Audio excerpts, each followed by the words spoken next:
2 years ago, I found myself in a difficult situation. And no, it's not because of the board exams. I was in an interview for the post of a prefect, facing some of the most challenging questions when my mind went completely blank. I started sweating profusely, my heart rate went through the roof, and I just stood there staring and staring. Before I finish my story, I have a quick question for you all. By the show of hands, how many of you think that I actually got selected? Well, you're right. As fate would have it, I didn't get selected. But you know what? I did manage to learn something. It's that we humans have way too many emotions for our own good. And as a result, we have terrible control over them. And on that day, I let my nervousness and anxiety get the better of me. I now understood that someone with no control over their emotions, or someone who doesn't understand the feelings of others, was at a pretty big disadvantage in life. And this is what led me to study about EI, or to simply put it, emotional intelligence. So, what is emotional intelligence? We humans are like an ocean of emotion, and our brain helps us activate a particular river based on the requirement of the situation.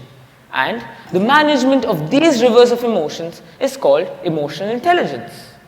Now, some of you might be thinking that throughout my life, I've never heard of such a term, and my life has been going perfectly so far. So why hear about it now? Or some of you might be thinking that, how is it going to affect me on a day-to-day basis? And why should I spend my time pondering over this?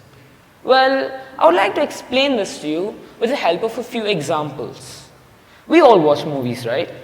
By the show of hands, how many of you have watched the films Interstellar and Inception? Now, how many of you have actually understood these films on the first time watching them? Okay. For those of you who don't know, Christopher Nolan has directed these films. And his films are like an emotional IQ test. He's all about those intricate storylines that make you scratch your head and go, what on earth is happening? But it's pretty impressive when you think about it.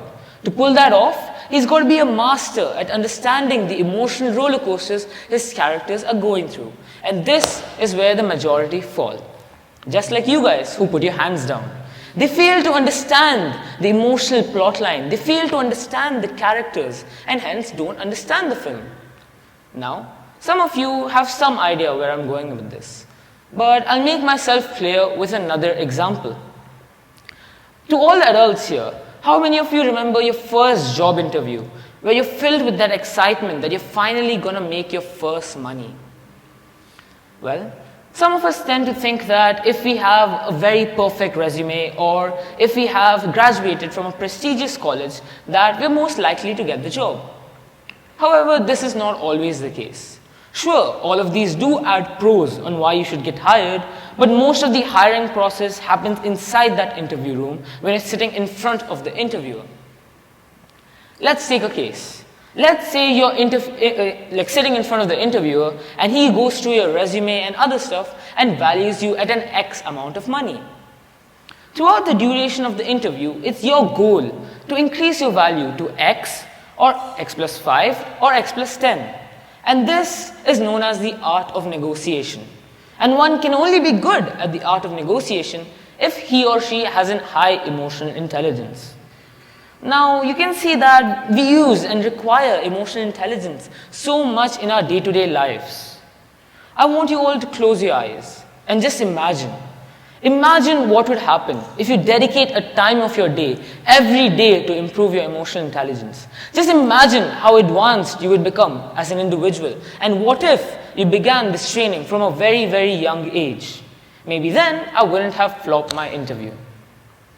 We live in the 21st century, where all information is available to us at our fingertips. I mean, come on, I don't even have to type the question anymore.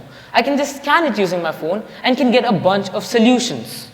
We live in an era where AI is more advanced than ever, and the only thing that separates us in the near future is that we have emotions. We have emotions and they don't.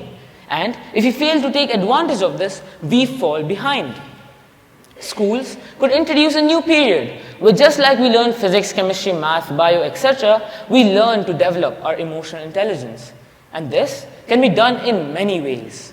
For example, games.